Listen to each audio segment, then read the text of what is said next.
अस्सलाम वालेकुम, welcome back another video. क्या हाल है जी आप सबका? अल्हम्दुलिल्लाह हम बिल्कुल ठीक हैं। तो चले जी आज की वीडियो को स्टार्ट करते हैं। और आज मेरे पास केक के ऑर्डर थे और साथ में जी दिन में और भी ऑर्डर्स आ गए, तो मैंने कैसे कंप्लीट किए तो चलें आप लोगों के साथ भी शेयर करती हूँ और आप लोगों को साथ साथ बेकिंग की टिप्स भी दूँगी, तो वीडियो को स्किप मत कीजिएगा।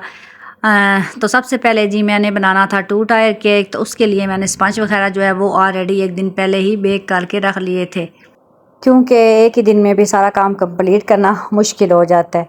तो ऑर्डर्स पहले हों तो फिर कोशिश यही होती है कि स्पंज हम एक दिन पहले रेडी करके रख लें।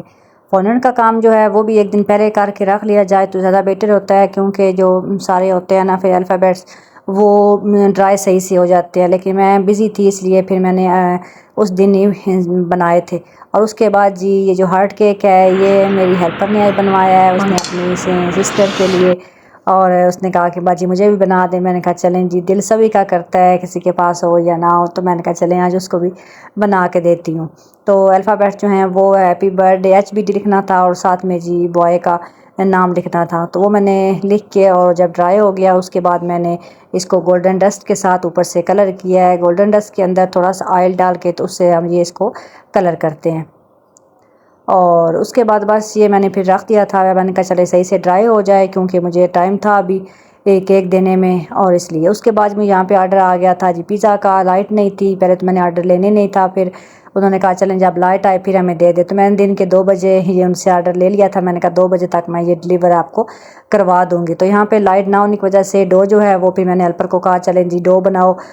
तो मैंने उसको कहा हाथों से ही गूँदो आज, क्योंकि वैसे तो मैं डो मेकर के अंदर ही डो बनाती हूँ। तो हाथों से डो बनाना इतनी मुश्किल लगती है ना, जब बंदे को किसी चीज़ की आदत ना रहे ना तो फिर वो काम बड़ा मुश्किल लगता है। उसके बाद जी उनको 7 ब्राउनीज़ भी चाहिए थी 12, तो उसके लिए भी मैंने सारी जो थी ना वो चीज़ें रेडी करके रख ली थी। पैन को भी रेडी कर लिया था और साथ में जी चॉकलेट्स वगैरह भी जितनी मेजरमेंट करनी थी सारी एक साथ मैंने करके रख ली थी। और बस उसके बाद जी ब्राउनी को मैंने बेक करना है ओवन के अंदर, तो उसको मैं रखा ही थी प्री हीट होने के लिए। मैंने कहा चले इतने में बैटर रेडी करती हूँ और इतने में मेरा जो ओवन है वो प्री हीट हो जाएगा। जो ब्राउनी है ना वो मैं ज़्यादातर ओवन के अंदर ही बनाती हूँ, बाकी केक के स्पंज वगैरह जो सारे हैं वो मैं चूल्हे पे बना लेती हूँ। तो जितने में हमारी ब्राउनी रेडी होती है इतने में हम अपना केक डेकोरेट कर लेते हैं। केक के हवाले से उनकी कोई ऐसी ख़ास डिमांड नहीं थी, बस उन्होंने कहा था कि हमें अच्छा सा कोई केक बना के दे दें 3 पाउंड का। तो फिर मैंने भी कहा चले मैं 2 टायर केक उनको बना के दे देती हूँ, क्योंकि एक नई चीज़ जो है ना वो फिर लोगों को ज़रा अच्छी लगती है। और हमारे इलाके में वैसे भी ऐसा कोई जो है ना बेकर या इस तरह कोई आम नहीं मिलते, इतने शहरों में तो होता है, लेकिन आपको पता ही है कि मैं गाँव के अंदर रहती हूँ तो इधर लोगों को ये बड़ा अच्छा लगता है ना। तो फिर मैंने भी कहा चलें जी केक ज़रा बड़ा है तो इसको मैं जो है ना वो 2 टायर के अंदर बना दूँगी। तो बस इस तरीके से मैंने बनाया है सारा, और ऊपर मैंने टॉपर लगा दिया है और बस अंदर बीट्स लगा दिए थे सारे। और यहाँ मेरी हेल्पर देख रही थी कि मैंने भी कोई टॉपर लगवाना है तो वो सिलेक्ट कर रही थी। मैंने कहा देख लो। और बस ये थी फाइनल केक की लुक। इसको मैंने करके रख दिया फ्रिज के अंदर। उसके बाद जी मेरी ब्राउनी भी बेक हो गई और देखिए माशाल्लाह कितने अच्छे मेरे ब्राउनी के ऊपर फ्लेक्स आए हैं। तो इंशाल्लाह मैं जल्द ना ब्राउनी की फुल रेसिपी आप लोगों के साथ शेयर करूँगी। तो यहाँ पे भी जी उन्होंने कहा था कि इसको ना ऊपर से भी डेकोरेट करना है, तो मैंने कहा जब तो ये थोड़ी ठंडी हो रही है तो उसके बाद ही करूँगी। इतने में पिज़्ज़ा की तरफ आ जाती हूँ। पिज़्ज़ा की डो में भी हो गई थी राइस, और उसके बाद बस मैंने सारी चीज़ें पहले सब्ज़ियाँ वगैरह कट करवा के रख ली थी, चीज़ भी क्रश करवा के रख ली थी। तो अल्हम्दुलिल्लाह जी हेल्पर है ना साथ तो बड़ा आसानी हो जाता है, वरना एक बंदे को फिर मुश्किल हो जाता है घर को देखना, साथ में फिर अपना काम करना। बच्चे हैं, लाजमी बात है उनका स्कूल से आने का टाइम, जाने का, तो वो तो टाइम पे होता है ना उनका, तो वो फिर मैनेज करना पड़ता है। तो अल्हम्दुलिल्लाह अब मेरी जो हेल्पर है ना वो परमानेंट मेरे पास ही होती है 24 आवर, तो इसलिए फिर ना काफ़ी हेल्प हो जाती है।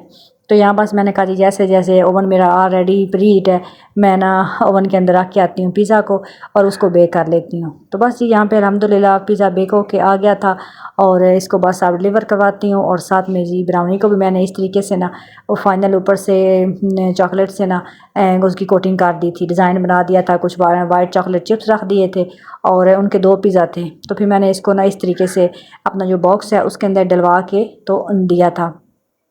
और पिज़्ज़ा जो मेरा वो 1 बाय 1 ही बेक होता है, क्योंकि मैं ना मेरे ओवन में एक टाइम में एक ही पिज़्ज़ा आता है, तो इसलिए फिर मैंने कहा उस बॉक्स के अंदर रखती हूँ ये ठंडे ना हो जाए। तो इतने में दूसरा पिज़्ज़ा भी रेडी हो गया था। बस उसको भी मैंने जल्दी जल्दी पैक किया क्योंकि थोड़ा सा टाइम जो है ना वो ऊपर ही हो गया था और क्योंकि राइडर जो था ना वो बस उसने आते हैं थोड़ा सा टाइम लगा दिया था।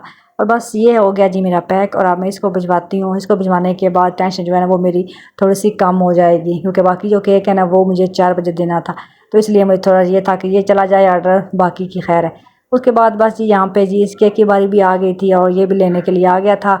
और यहाँ पे ये है ना गाँव के अंदर ये इतने ज़्यादा लोग बॉक्सेस के हवाले से पे नहीं करते, तो फिर मैंने इसलिए कोई ख़ास ऐसे बॉक्सेस नहीं रखे हुए। सिंपल वाले बॉक्स हैं तो उन्हीं को अगर बड़ा केक हो तो फिर मैं उसको ऊपर से स्टेपल करके ना ऊंचा करके बंद करती हूँ ताकि साथ ना लगे। और उन्होंने खुद ही पिक करना था इसलिए मैंने खुद ही उन्हें कहा था नहीं जी मेरी कोई गारंटी नहीं, क्योंकि बड़ा केक है तो ख़राब हो जाता है, गाड़ी है नहीं, मैं बाइक पर ही मेरा ड्राइवर देता है तो बड़ा केक है इसलिए आप खुद ही ले जाएँ। फिर उन्होंने कहा था कि ठीक है।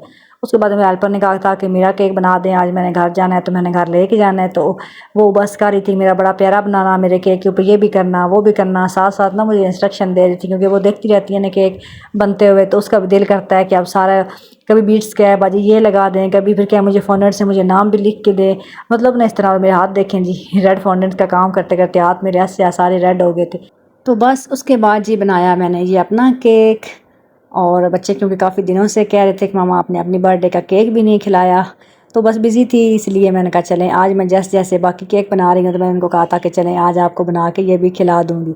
और वैसे भी बच्चों के लिए बनाना होता है, अब जो है ना वो बच्चों की ऐसे खुशी होती है उनके लिए, वरना अब हमारी क्या बर्थडे, मैं कहती हूँ अब छोड़ो अब आप लोगों की खुशियाँ हैं। तो लेकिन बच्चे जो है ना वो फिर करते हैं कि बर्थडे हो एनिवर्सरी हो कोई भी, तो वो फिर कहते हैं नहीं नहीं मामा आपने अपनी भी बर्थडे का केक लाजमी बनाना है। तो बच्चों को भी खाने का वैसे मौका चाहिए होता है। और बस मैंने फिर ये बनाया था और इसकी वीडियो नहीं बना सकी क्योंकि बिज़ी इतनी थी ना और थक गई थी। मैंने कहा चलें ये मैं फाइनल इंशाल्लाह आपको दिखा दूँगी। तो मुझे अपना केक जो था ना वो सबसे प्यारा लग रहा था और बस यहाँ बच्चों के साथ भी मिल के कट किया और आज का दिन इंजॉय किया। कैसी लगी आज की वीडियो जल्दी से लाइक कर दें। मिलेंगे नेक्स्ट वीडियो में। अल्लाह हाफिज़।